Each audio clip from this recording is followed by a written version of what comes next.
s'asseoir dans cette présence de Dieu. Nous rendons grâce à Dieu pour cette Eucharistie qui nous a donné de vivre. L'Évangile nous invitait à l'action de grâce à Dieu par rapport à ce qu'il a fait dans nos vies. Nous rendons grâce à Dieu pour cette cellule de prière qui nous donne de grandir dans le combat spirituel et dans la délivrance. Et le thème que nous allons développer durant ce mois d'octobre, c'est « Laisse partir mon peuple pour qu'il me serve dans le désert ». C'est Dieu qui envoie un message à Pharaon à travers son serviteur Moïse. Et il demande à Moïse de dire à Pharaon, laisse partir mon peuple pour qu'il me serve au désert. Moïse a fait une alliance avec Dieu dans le désert où Dieu l'envoie en mission pour aller libérer son peuple qui était en servitude, en esclavage en Égypte. Tu ne peux pas libérer un peuple de quelque chose si toi-même tu n'es pas libéré de cette chose-là. Ce n'est pas possible. Moïse avait déjà quitté l'Égypte. Il avait déjà renoncé à la vie de fils de Pharaon. Tout ce qu'il pouvait avoir comme héritage en Égypte, Moïse avait déjà renoncé à tout cela. C'est pour cela qu'il pouvait venir devant Pharaon et dire à Pharaon, libère le peuple de Dieu pour qu'il aille le servir au désert. C'est la même chose pour nous. Nous ne pouvons pas aller libérer les autres si nous-mêmes nous ne sommes pas libérés. Nous ne pouvons pas aller libérer les autres au nom de Dieu si nous-mêmes nous ne sommes pas en alliance avec Dieu. Moïse avait fait alliance avec Dieu sur le mont Sinaï et c'est suite à cette alliance-là qu'il va parler au nom de Dieu. S'il n'avait pas été sur cette alliance-là, il ne pouvait pas. Et de la même manière, toi et moi, nous avons une alliance avec Dieu à travers le baptême par le sang de Jésus. C'est pour cela qu'avant de te lever, pour dire que tu vas aller libérer les gens de quelque chose, rassure-toi que toi-même, non seulement tu as tourné le doigt à ces choses-là, mais aussi tu es en alliance avec celui qui a autorité sur toutes choses. Sinon, non seulement tu vas aller sans les moyens de ta mission et tu vas te faire massacrer. Moïse avait fui le pays d'Égypte suite à un assassinat. Et par peur de représailles, il a quitté l'Égypte et il est parti ailleurs. Moïse revient. C'est vrai, le pharaon, ce qui a quitté l'Égypte, n'est plus là. Mais un autre est là. Mais la loi demeure, les règles demeurent.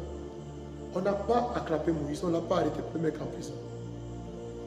Pourquoi? Parce que Moïse, on ne le considérait plus comme faisant partie de l'Égypte. Il avait déjà renoncé, il était parti. Toi aussi, avant de t'engager pour aller libérer les autres, rassure-toi que, toi-même tu as renoncé. Deuxièmement, tu es en alliance avec Dieu, le Seigneur, celui qui a autorité là, sur toutes choses et qu'il t'a affranchi. Sinon, tu ne pourras pas. Alors, Moïse vient rencontrer Pharaon avec Aaron, son frère, et il dit à Pharaon, laisse partir, le Seigneur te dit, laisse partir mon peuple pour qu'il me serve dans le désert. Est-ce que tu peux libérer des gens si toi-même tu n'es pas libre? Ce n'est pas possible. Et maintenant, quand tu viens les libérer, c'est avec quelle autorité que tu viens? Pour ceux qui connaissent un peu ce récit, Moïse arrive et le Seigneur lui demande de réaliser un prodige. Jeter son bâton et que le bâton se transforme en serpent. Et que fait Pharaon? Pharaon appelle ses magiciens pour qu'ils fassent la même chose. Pour dire ce que tu fais là. Nous aussi nous maîtrisons cela. Mais qu'est-ce que Dieu fait? Le bâton de Aaron transformé en serpent va avaler le serpent les magiciens de Pharaon. Il faut dire que c'est Dieu qui a l'autorité suprême. Et on dit que lorsque cette scène s'est passée, Pharaon n'a pas voulu écouter ce que Moïse et Aaron sont venus lui dire. Et alors là, il s'est encore endurci. Et au verset 14, le Seigneur dit à Moïse, le cœur de Pharaon s'est appesanti et il a refusé de laisser partir le peuple. Et le Seigneur demande à Moïse d'aller tôt le matin pour lever Pharaon à l'heure où il sera au bord de l'eau et que Moïse se tienne là à attendre Pharaon sur les rives du Nil. Et le Seigneur dit à Moïse qu'il prenne son bâton, s'est changé en serpent et qu'il dise à Pharaon, Yahvé, le Dieu des Hébreux, m'a envoyé vers toi pour te dire, laisse partir mon peuple, qu'il me serve dans le désert. Jusqu'à présent, tu n'as pas écouté. Ainsi parle Yahvé. En ceci, tu sauras que je suis Yahvé. Du bâton que j'ai en main, je vais frapper les eaux du fleuve et elles se changeront en sang. Les poissons du fleuve crèveront, le fleuve s'appuantira et les Égyptiens ne pourront plus boire l'eau du fleuve. Voilà le message que le Seigneur envoie. Moïse dit à Pharaon, tôt le matin. La leçon que nous pouvons tirer de ça, c'est qu'est-ce que tu fais le matin? Est-ce que le matin, tu es attentif à la voix de Dieu? Et pour ceux qui ont déjà eu à expérimenter, vous allez vous rendre compte qu'il est plus facile pour vous d'entendre la voix de Dieu le matin, vrai ou faux? C'est un moment que tu ne dois jamais négliger. Quand tu te lèves le matin, ne regarde pas ton téléphone. Si tu regardes ton téléphone, ce serait peut-être que pour regarder l'heure. Mais ne. C'est-à-dire, ne regarde aucun message, aucun message. Reste attentif. Et vous allez vous rendre compte que Dieu va beaucoup vous parler. Et les messages que Dieu va vous donner à ce moment-là, c'est des messages qui vont vous conduire durant votre journée. Moïse a été attentif. Dieu lui a parlé et Dieu lui a dit, va tôt le matin. Pharaon va se rendre au bord du fleuve Nil. Et dis-lui ceci. Pourquoi le Seigneur envoie Moïse tôt le matin au bord du Nil? Et pourquoi Moïse, j'ai envie de dire, maudisse les eaux du Nil? Le Nil n'était pas n'importe quel fleuve en Égypte. Le Nil traversait tout l'Égypte. Le Nil était le symbole même de la puissance de l'Égypte. Ce n'est pas les eaux du Nil que l'Égypte était approuvée. Ce n'est pas les eaux du Nil que les Égyptiens pouvaient s'approvisionner. En frappant les eaux du Nil, Dieu a asséché toutes les sources d'approvisionnement des Égyptiens.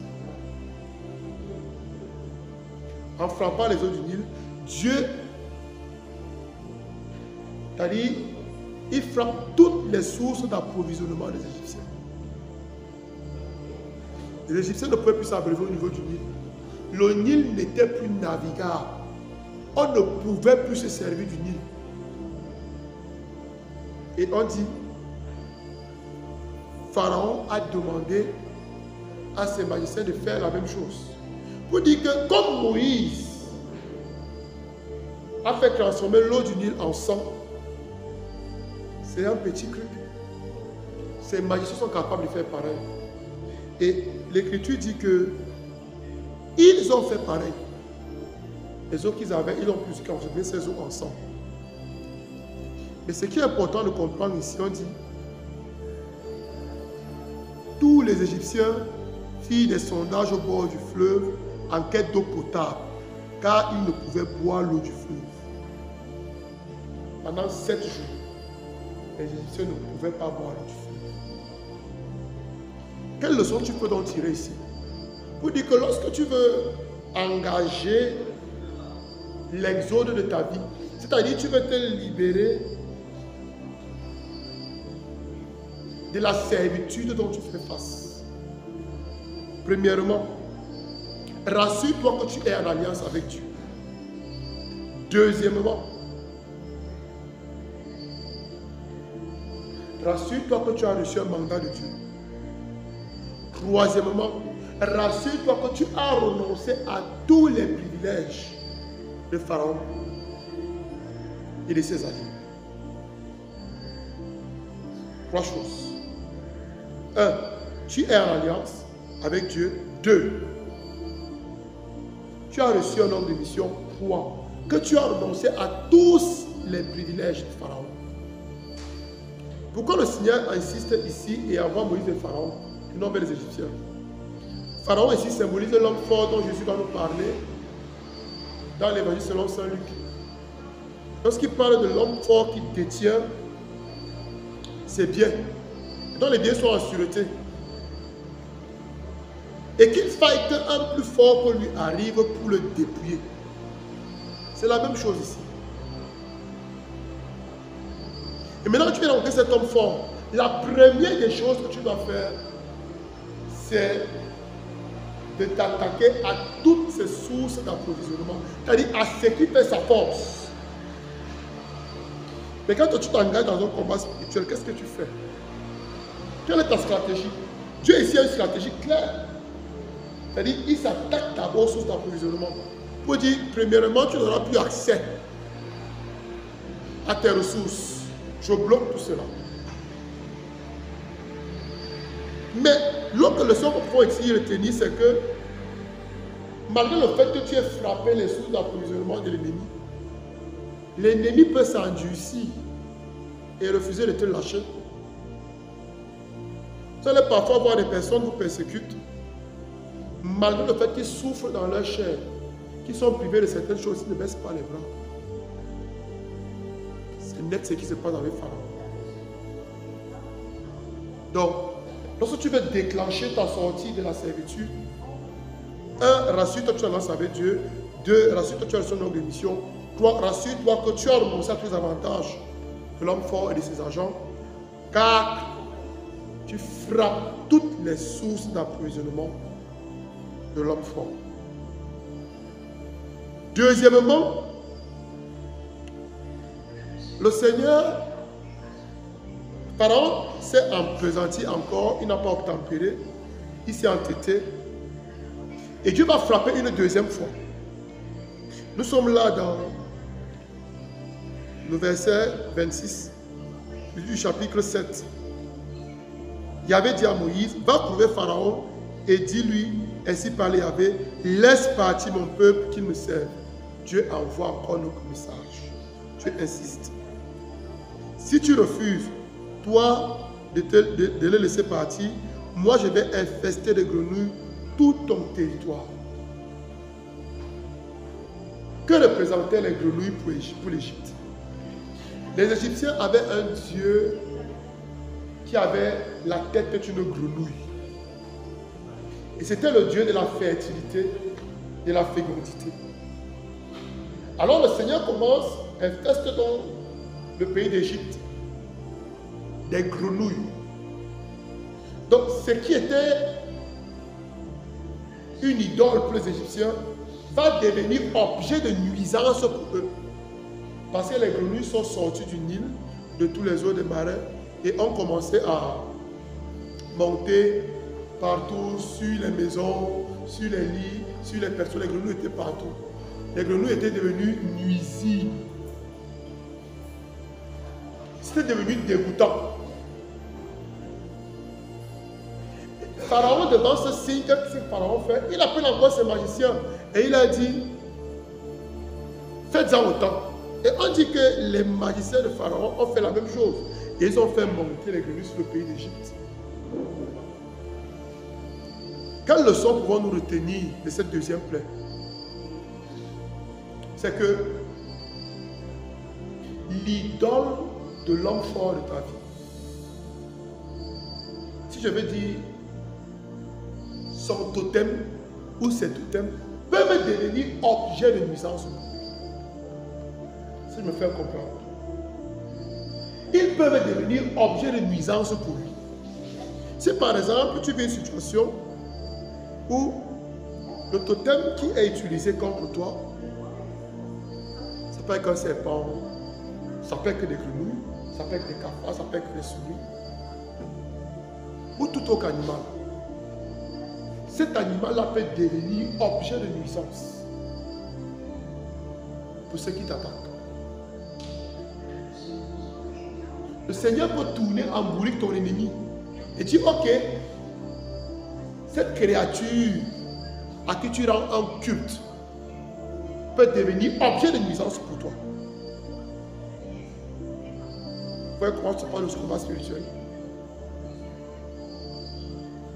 Le Seigneur te dit que cela est possible. Cela est possible. Mais il dit encore dans ce texte, l'homme fort peut toujours s'entêter. Il peut dire, malgré cela, moi je ne te laisse pas partir. On a envoyé la première plaie, il a dit, il ne laisse pas. On a envoyé la deuxième plaie, il a dit, il ne laisse pas. Mais ce qu'il faut remarquer avec l'attitude de Pharaon ici, c'est que à chaque fois, il demande à Moïse de stopper le fléau. Donc il peut arriver que ton ennemi vienne te voir et te dise, Priscille, j'ai compris, je te laisse. Je vais changer. Il faut rester prudent. C'est ce qui s'est passé avec Pharaon. Premier fléau, il supplie, on laisse. Deuxième fléau, il supplie, on laisse. Mais c'est pas, quand le Seigneur envoie ces fléaux n'ont pas pour but de détruire, de tuer Pharaon, les Égyptiens, non. Ce sont des avertissements pour dire, laisse mon peuple partir. Cette personne nous enseigne encore que Dieu est patient. Il est patient avec nos ennemis. Il leur donne toujours le temps de pouvoir changer. Pharaon s'entête. Il demande à Moïse d'intercéder pour eux et que les grenouilles s'en aillent. Moïse prie, il demande à Dieu, Dieu accepte. Toutes les grenouilles qui étaient sorties du Nil et des eaux sont mortes. Mais on dit que dans ce territoire d'Égypte, les Égyptiens et Pharaon étaient attaqués, mais les enfants d'Israël n'étaient pas touchés. Tu peux être dans un endroit, tous tes ennemis sont frappés, mais toi tu n'es pas frappé. Pourquoi? Parce que la protection de Dieu est avec toi. Sa main est sur toi. Pharaon s'entête. Le Seigneur dit à Moïse, dis à Aaron, étends ton bâton et frappe la poussière du sol et elle se changera en moustique dans tout le pays d'Égypte. Il fit ainsi. Aaron étendit la main avec son bâton et frappa la poussière du sol et il y eut des moustiques sur les gens et les bêtes. Toute la poussière du sol se changea en moustique dans tout le pays d'Égypte.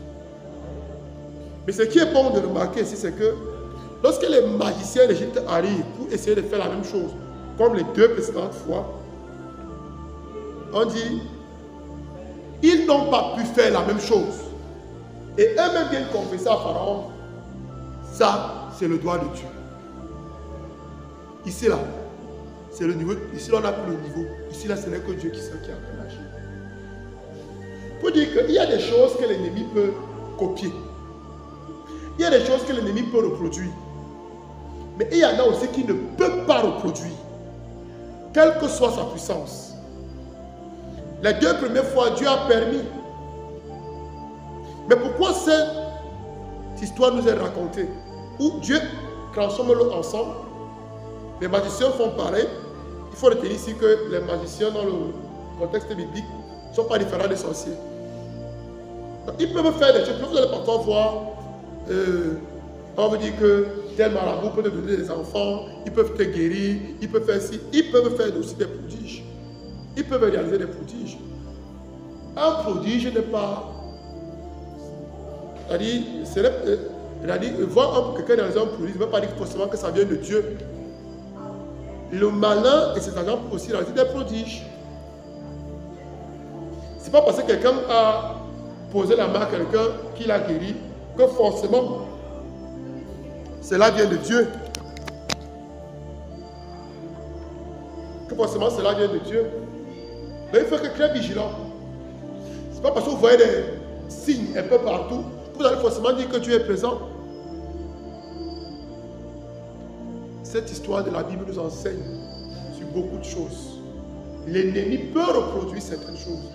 Mais on dit ici que lorsque Dieu a fait transformer la poussière en moustique, l'ennemi n'a pas pu reproduire la même chose.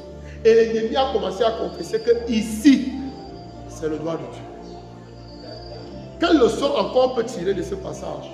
Cette troisième plaie, les moustiques, que le Seigneur envoie sur le pays d'Égypte. C'est que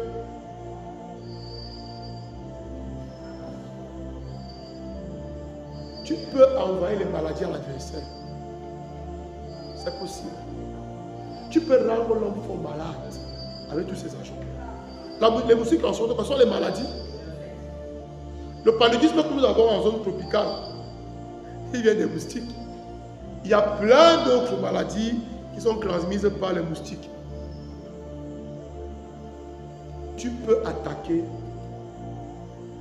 l'homme fort physiquement. C'est possible. Je dis toujours, il y a une différence entre la manière qu'on affronte les démons et la manière que tu vas combattre contre ce n'est pas la même chose. Un démon, c'est un ange déchu. Si tu as suffisamment d'autorité, tu peux le lier, il va partir. S'il est là, on peut lier les démons qui sont ici, on peut les lier et les chasser. On a reçu l'autorité de ça, pour ça. Maintenant, le Seigneur peut me donner suffisamment d'autorité pour expulser un démon dans le corps d'une personne. Mais là, c'est dans le domaine de l'exorcisme qui est encadré par l'Église. Mais je ne peux pas expulser un sorcier qui est venu en astral oppresser une personne. Je n'ai pas ce pouvoir. Pourquoi? Parce que c'est un être humain comme toi et moi. C'est pourquoi on peut être là. Si une personne, j'ai envie de dire, calme sa sorcellerie, il peut être qu'avec lui prie. C'est pourquoi on peut voir des sorciers qui sont à l'église, qui font des prières puissantes avec nous, mais qui sont là. Tant que les moyens que nous utilisons ne les attaquent pas directement, ils ne vont pas être touchés. Sauf si Dieu veut les exposer. Et le fléau le plus terrible que l'humanité affronte, c'est la sorcellerie. Et c'est pour cela qu'on peut voir quelqu'un qui prie pendant des années. Il va dans tous les groupes de prière, tous les rassemblements, où on prie. Sa situation ne change pas. Et on se pose la question, est-ce que Dieu ne l'écoute pas? Est-ce que Dieu n'est pas... Est-ce que Dieu l'a oublié? Non. Quels sont les outils que tu utilises? Il y a quelque chose que j'aimerais corriger, parce qu'on l'observe beaucoup. Beaucoup dans le corps du Christ. Quand vous voyez les gens s'agiter dans les assemblées, ce n'est pas la possession. La possession, elle est quelque chose de très rare. C'est-à-dire, pour voir quelqu'un le posséder, c'est très rare. Un possédé peut soulever cette chaise avec un doigt. Je dis avec un doigt. Il peut balancer tout cet argent avec une main. Il a une force surnaturelle. Il peut retourner son cou comme ça. On dit de quelqu'un qui est possédé lorsqu'il est habité par un démon. Est-ce que vous comprenez ça? Mais il peut arriver que quelqu'un est oppressé par un sorcier qui vient en astral, il vient dans ton corps, il fait ce qu'il a à faire et il part. Ce n'est pas la possession. Parce qu'il vient et il part. Il vient et il part. La possession, c'est qu'un esprit vient, il habite ton corps. Et tu vas faire des choses extraordinaires. Vous comprenez la différence? Et quand vous l'avez encore possédé, il faut toujours référer à l'exorciste. Ne vous engagez pas dans ça. Quand vous êtes dans le cas de possession, référez à l'exorciste. Vous engagez pas ensemble. Sauf mandat espèce de Dieu. Mais il faut toujours référer à l'exorciste. Mais la plupart de ce que nous observons dans les assemblées, où les gens s'agitent, ils tombent, les personnes parlent en eux, ce sont des cas d'oppression. C'est des personnes qui viennent parler à eux. Ce sont des esprits humains comme vous et moi. On va dire c'est son père, c'est sa mère, c'est son oncle, c'est telle personne qui parle, et ainsi de suite. Vous ne pouvez pas dire je ne te lis pas. C'est un être humain comme toi et moi, tu n'as pas reçu autorité pour le lire. Mais comment tu combats ce genre de personnes? Comment tu gères ce genre de cas? Comment tu fais? Ça, vous devez avoir des outils.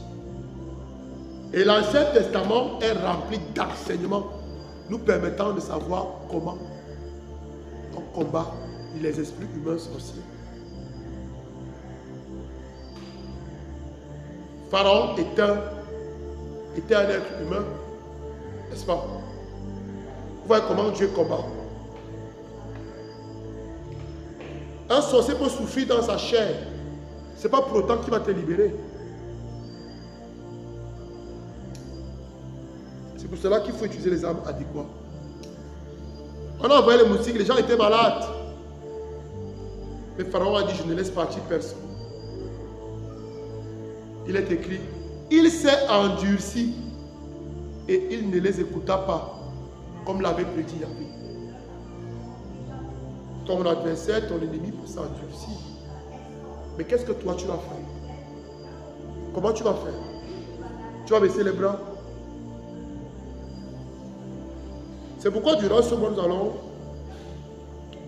voir les 10 plaies, les examiner, tirer des leçons de tout ce que le Seigneur a fait jusqu'à la sortie du peuple d'Israël de l'Égypte.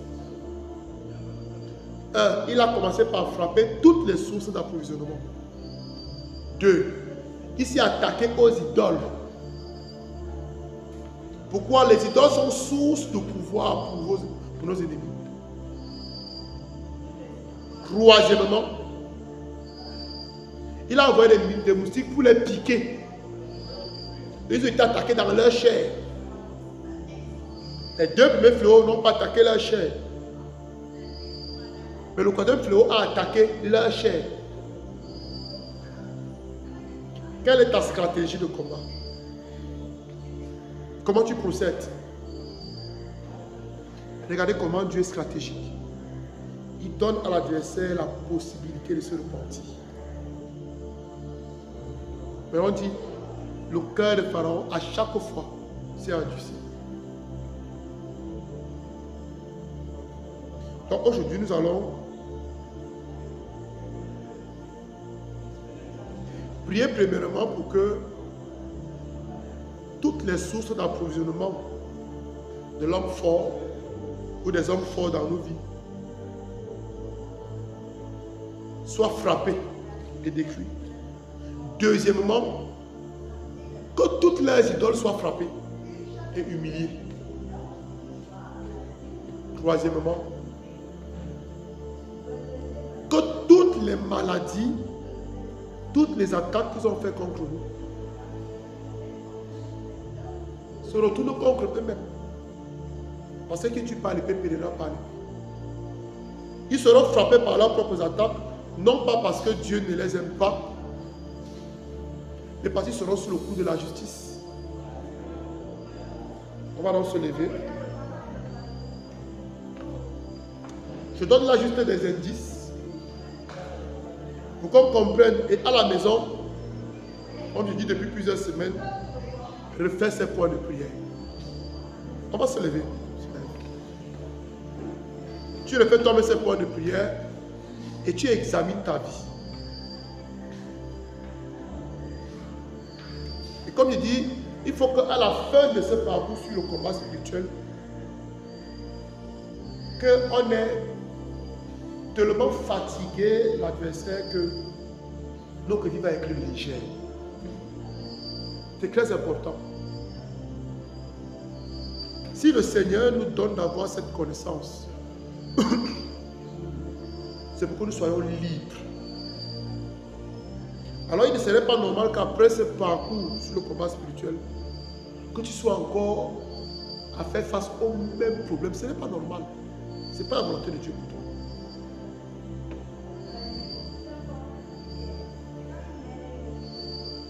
Chacun va commencer à parler à Dieu en s'appuyant sur son baptême par lequel il est entré en alliance avec Dieu.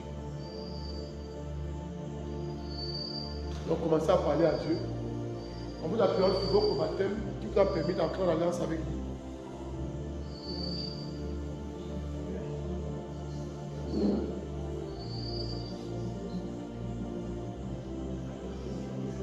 Et aussi, vous devez aussi être prêt à renoncer à tous les avantages de Pharaon. Tous les avantages que vous pouvez avoir de Pharaon dans votre vie, il faut renoncer à ça. Parce que lorsque Jésus a dit, le prince de ce monde vient, mais contre moi, il ne peut rien, parce qu'il n'y a rien à moi qui lui appartient. Parce que lorsque l'adversaire arrive et qu'il se rend compte qu'il y a des choses en toi qui lui appartiennent, il va exercer un droit de réclamation. Donc, commence maintenant à renoncer à tous les avantages de Pharaon et de ses alliés dans ta vie.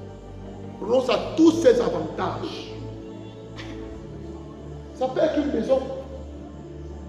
Ça peut être un emploi. Ça peut être un avantage particulier que tu as. Renonce à ça. Parce que s'il y a des choses de l'ennemi en toi, il te sera impossible de lui faire face.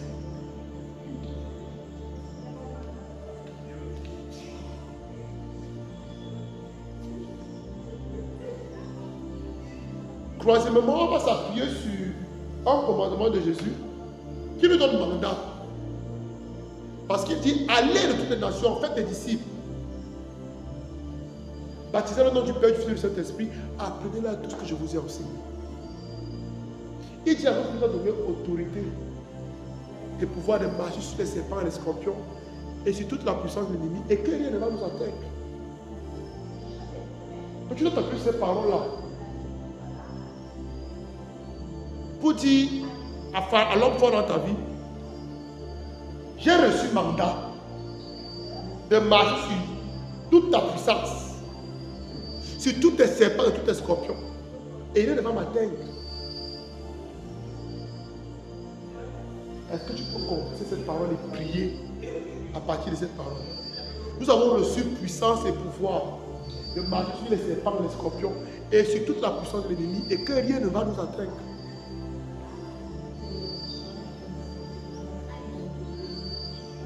Cette parole t'a été donnée, elle est pour toi.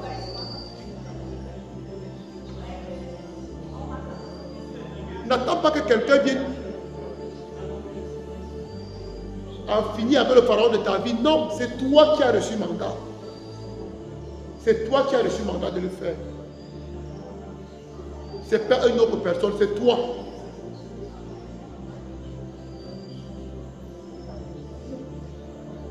Amen. Vous allez répéter après moi. Père, au nom de Jésus, détruis toutes les sources d'approvisionnement de l'homme fort dans ma vie. Père, détruis toutes les sources d'approvisionnement de l'homme fort dans ma vie. Commence maintenant à t'écrire au nom de Jésus toutes les sources d'approvisionnement de l'homme fort dans ta vie. Tout ce qu'il peut utiliser et qui renforce sa force. Tout ce qu'il peut utiliser qui renforce son emprise dans ta vie.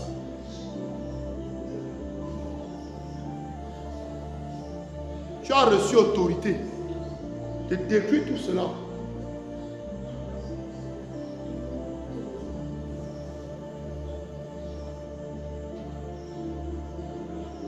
Amen. Amen. Je ne vous sens pas. Amen. Amen. Vous savez, le combat spirituel, ce n'est pas un truc qui se fait en Normand. Vous devez être vif. Et c'est chacun même qui va arracher sa délivrance. C'est pas une autre personne. Alors, imaginez que vous arrivez devant quelqu'un et vous lui dites, s'il te plaît, est-ce que tu peux me laisser? Je vais vous laisser.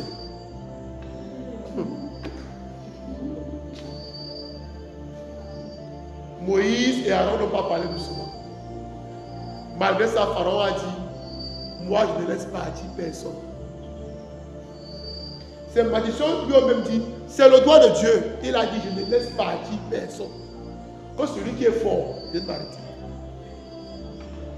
Mais Jésus dit que lorsque un plus fort arrive, ce qu'il fait, c'est quoi? C'est que il brise l'armure de l'homme fort. L'armure à laquelle l'homme fort se confiait. Il les dépouille de tout ce qu'il possédait. Et l'une des choses sur lesquelles l'homme fort s'appuie sont ses idoles, ce sont ses dieux. Nous allons maintenant demander à Dieu, au nom de Jésus, de frapper toutes les idoles, toutes les sources de pouvoir de l'homme fort dans notre vie.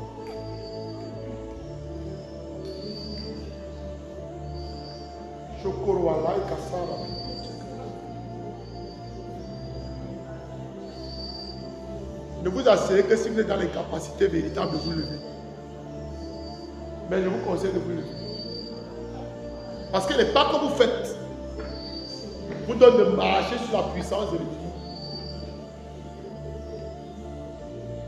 Vous allez répéter après moi. Père, au nom de Jésus, frappe tous les dieux. Frappe tous les dieux de l'homme fort dans ma vie. Humilie tous ces idoles. Rends-les ridicules. Que ces idoles et ces faux dieux deviennent source de nuisance. Pour l'homme fort et ses serviteurs. Au nom de Jésus. Commence maintenant à demander à Dieu de frapper toutes les sources de pouvoir et d'autorité de tous les hommes forts dans ta vie. Que ces idoles et ces hommes forts, ces dieux, deviennent source de nuisance pour lui.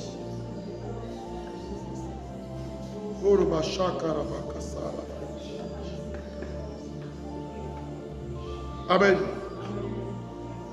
Maintenant, nous allons demander à Dieu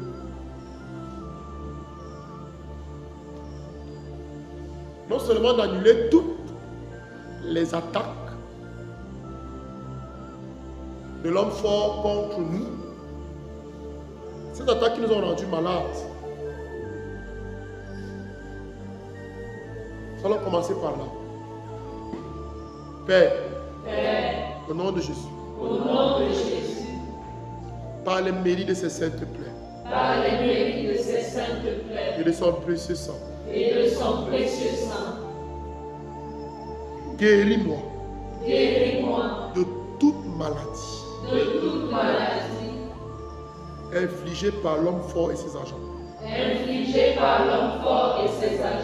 Que tout maléfice, toute malédiction, toute assignation et tout sortilège envoyé contre moi soit maintenant brisé. Père, au nom de Jésus, restaure-moi.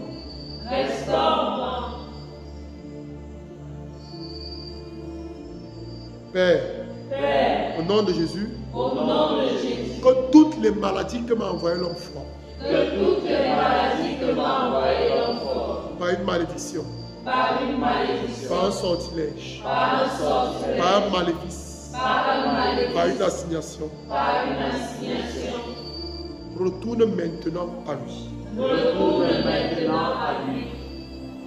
Selon qu'il est écrit, qui tue par l'épée périra par l'épée. Maintenant, toutes les maladies qui t'ont été envoyées par l'homme fort, ses agents, tu les renvoies. c'est retour à l'expéditeur. Que chacun boive sa propre coupe. Que chacun boive sa propre coupe. Que chacun boive sa propre coupe. Que chacun boive sa propre coupe.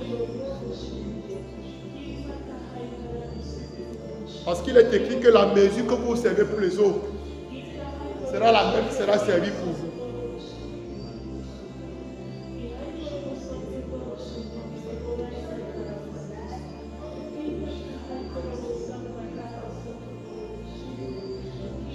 Amen. Nous allons maintenant demander au Père d'assainir notre corps par le précieux sang de Jésus et que toute racine de maladie dans notre corps soit assainie par le précieux sang. Père, au nom de Jésus. Au nom de Jésus. Père, fuse-moi.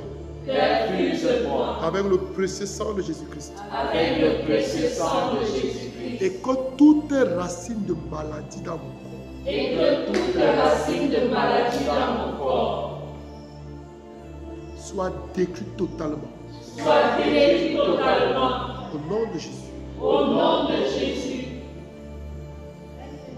Si tu connais des maladies dont tu souffres maintenant,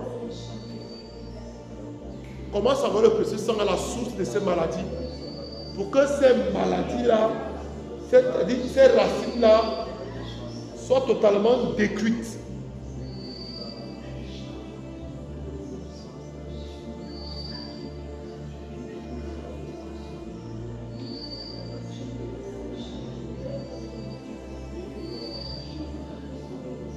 Amen. Maladie dans mon corps. Maladie dans mon corps. Au nom de Jésus. Au nom de Jésus. Je t'ordonne de partir. Je t'ordonne de partir. Quitte-moi maintenant. Quitte-moi maintenant. Au nom de Jésus. Au nom de Jésus. Commence à commander à toutes les maladies de ton corps de partir maintenant au nom de Jésus.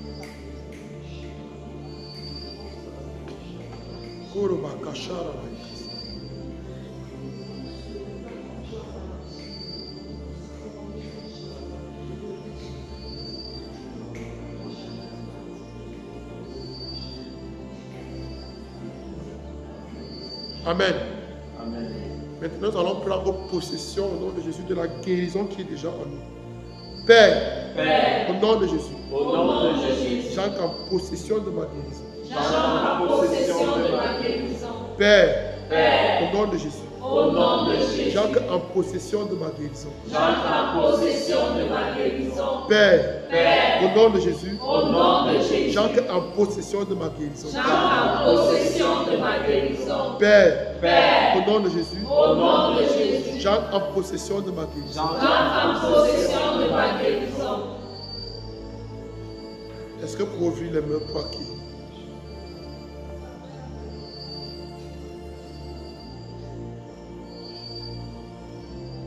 Au nom de Jésus, je déclare maintenant votre guérison. Au nom de Jésus, je déclare maintenant votre guérison. Au nom de Jésus, je déclare maintenant votre guérison. Recevez votre guérison.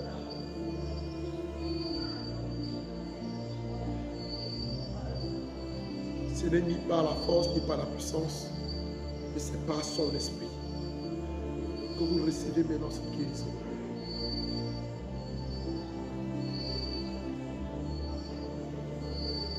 Amen. Père, Père, nous implorons maintenant ta miséricorde nous implorons maintenant ta miséricorde pour tous nos ennemis, pour tous nos ennemis, pour qu'ils puissent se repentir pour qu'ils puissent se repentir et renoncer aux œuvres des ténèbres. et renoncer aux œuvres des ténèbres Pour la gloire de ton Saint. pour la gloire de ton saint nom. Amen. Amen.